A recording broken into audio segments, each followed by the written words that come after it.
नमस्कार दोस्तों, स्वागत है आप लोग के अपने यूट्यूब चैनल स्टडी पॉइंट 11 में। दोस्तों, एसएससी एमटीएस हवलदार परीक्षा 2022 22 जुलाई के पहले शिफ्ट का पेपर समाप्त हो गया। कुल 25 प्रश्न आपके हर शिफ्ट में पूछा जाता है एमटीएस के एग्जाम में जीके जीएस से, जिसमें से कुल 21 प्रश्न मेरे पास अवेलेबल हो पाए हैं। और जिन्होंने भी ये प्रश्न मेरे को सेंड किए उनको बहुत सारा धन्यवाद, क्योंकि उनका एक प्रयास काफ़ी स्टूडेंट को मदद कर देता है। तो चलिए देखते हैं पहला प्रश्न क्या पूछा है। आप लोग भी हमारी मदद ज़रूर कीजिएगा, चैनल को सब्सक्राइब कर लीजिए और बेल आइकन को दबा लीजिए, क्योंकि दोस्तों नोटिफिकेशन आपको मिलना ज़रूरी है हर एक वीडियो का। तो आप लोग सब्सक्राइब कीजिएगा और साथ में बेल आइकन भी दबा लीजिएगा। और इसी चैनल पे दोस्तों एसएससी जीडी और रेलवे ग्रुप डी का प्रीवियस ईयर का पेपर सॉल्व कराएंगे हम लोग 27 जुलाई के बाद। तो चलिए देखते हैं पहला प्रश्न क्या पूछा गया था। तो पहला सवाल पूछा गया, सतारिया नृत्य किस राज्य का है। तो ये रिपीट प्रश्न है दोस्तों। अगर आप लोग 5 जुलाई से अब तक के एनालिसिस वीडियो देख रहे हैं तो आपको इस प्रश्न का उत्तर देने में कोई परेशानी नहीं हुआ होगा। तो याद रखिएगा, सतारिया नृत्य दोस्तों असम का है और 8 मुख्य भारतीय शास्त्रीय नृत्य परंपराओं में से एक है। और यह नृत्य असम का शास्त्रीय नृत्य है। 2000 में इस नृत्य को भारत के 8 शास्त्रीय नृत्यों में सम्मिलित होने का गौरव भी प्राप्त हो चुका है। तो याद रखिएगा 8 है हमारे शास्त्रीय नृत्य, यहाँ से भी प्रश्न पूछा गया था। अगला सवाल आपसे पूछा गया, क्षय रोग किसके वजह से होता है, यानी क्षय रोग का कारण क्या था। तो दोस्तों क्षय रोग विभिन्न प्रकार के माइकोबैक्टीरियम के कारण होता है। याद रखिएगा, बैक्टीरियम के कारण होता है। क्षय रोग आमतौर पर फेफड़ों में फैलता है, पर यह शरीर के अन्य भागों को भी प्रभावित कर सकता है। टीबी संक्रमण संक्रमित लोगों के खांसने, छींक या सांस से फैलता है और यह गंभीर रोग है, लेकिन उचित उपचार से इसे ठीक किया जा सकता है।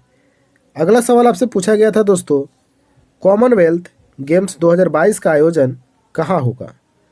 तो बर्मिंघम में इस बार कॉमनवेल्थ 2022 का आयोजन किया जाएगा।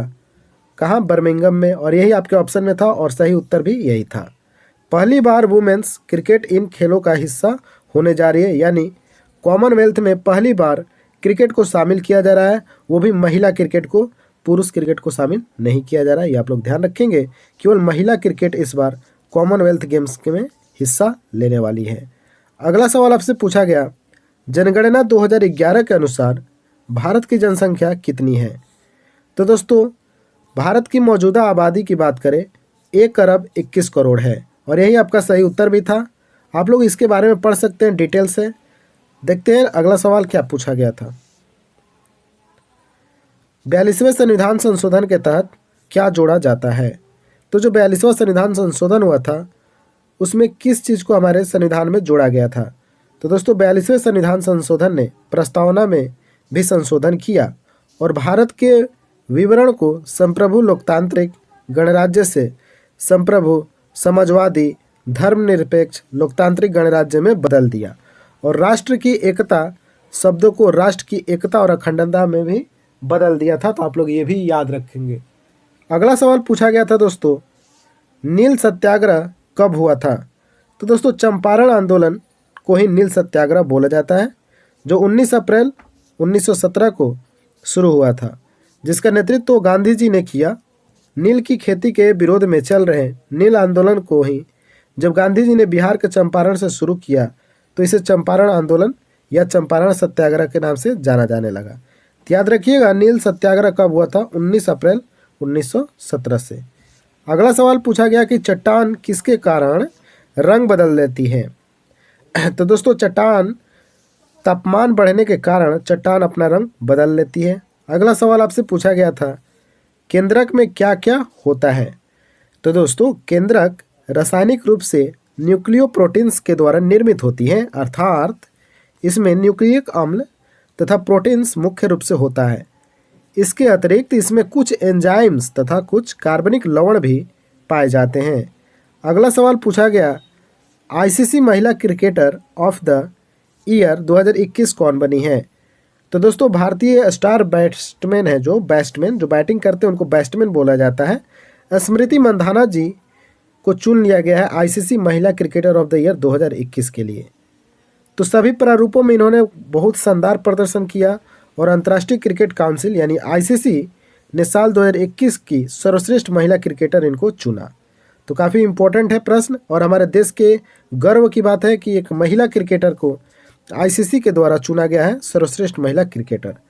अगला सवाल आपसे पूछा गया, भारत के पहले कप्तान जिसने वर्ल्ड कप जीता है। तो आप लोग को पता होगा दोस्तों, 1983 में भारत पहली बार क्रिकेट का वर्ल्ड कप जीता था और उस समय कप्तान कौन थे? तो कपिल देव जी थे। ये भी आप लोग को पता ही होगा। तो यही सवाल पूछा गया था कि जब भारत पहली बार वर्ल्ड कप जीता था तो उस समय भारत के कप्तान कौन थे? तो कपिल देव कप्तान थे।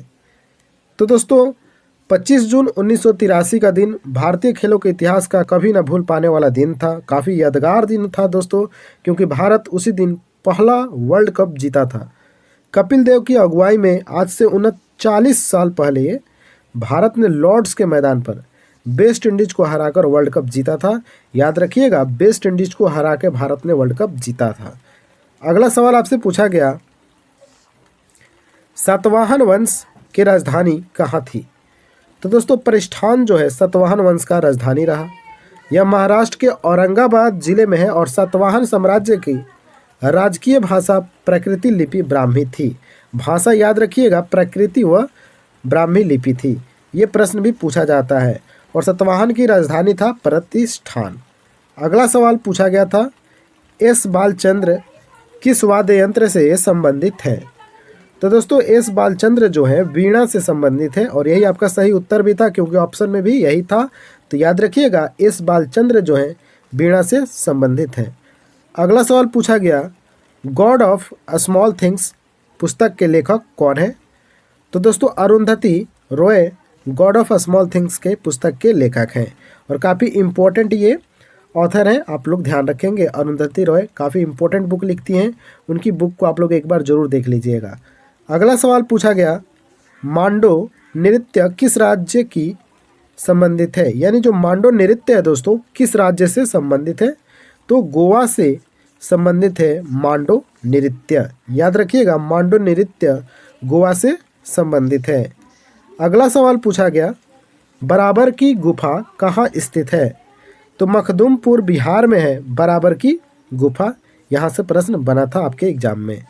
अगला सवाल है, अप्रैल 2022 तक भारतीय रेलवे के द्वारा किस वस्तु का ढुलाई सबसे ज़्यादा किया गया था? तो दोस्तों जून 2020 में रेलवे के द्वारा 50.03 मिलियन टन कोयला का ढुलाई किया गया था। तो सबसे ज़्यादा पूछा है तो कोयला आपका सही उत्तर हो जाएगा। हालांकि इसके साथ कुछ और भी वस्तुओं का ढुलाई किया गया, जैसे लोहा, कच्चा लोहा, स्टील, खाद्यान्न, उर्वरक, तेल, ये सब की भी सीमेंट का ढुलाई किया गया, लेकिन सबसे ज़्यादा आपके पेपर में पूछा था तो सही उत्तर हो जाएगा कोयला। अगला सवाल आपसे पूछा गया, मानव तस्करी पर रोक किस अनुच्छेद में है? तो दोस्तों मानव तस्करी पर रोक अनुच्छेद 23 में है। आप लोग याद रखेंगे और बार बार ये प्रश्न रिपीट हो रहा है, आप लोग ये भी ध्यान में रखेंगे। तो दोस्तों भारतीय संविधान का अनुच्छेद 23 का एक मानव तस्करी और जबरन श्रम पर रोक लगाता है। यानी आप जबरदस्ती किसी को काम पे नहीं लगा सकते हैं, इस पर रोक लगाता है अनुच्छेद 23। अनैतिक व्यापार निवारण अधिनियम 1956 व्यावसायिक यौन शोषण के लिए मानव तस्करी को दंडित करता है। और बंधुआ मजदूर प्रणाली उन्मूलन अधिनियम 1976 में जो आया था, किशोर न्याय अधिनियम के माध्यम से बंधुओं एवं जबरन श्रम को प्रतिबंधित किया है। यानी आप किसी को जबरदस्ती अपने काम में नहीं लगा सकते हैं, ये बताया गया अनुच्छेद 23 में। अगर कोई ऐसा करता है तो उस पर FIR कराया जा सकता है अनुच्छेद। तो दोस्तों ये थे हमारे 22 जुलाई से पूछे गए फर्स्ट शिफ्ट में प्रश्न, जो कि 21 प्लस प्रश्न मैंने सॉल्व कराया। आप लोग को यह वीडियो कैसा लगा? अगर अच्छा लगा तो चैनल को सब्सक्राइब कीजिएगा। वीडियो को तो लाइक आप लोग करते नहीं हैं, पता ना क्यों। लाइक कीजिए और कमेंट में ज़रूर बताइएगा कि आपको यह वीडियो कैसा लगा। मिलते हैं नेक्स्ट वीडियो के साथ, तब तक के लिए जय हिंद, जय भारत।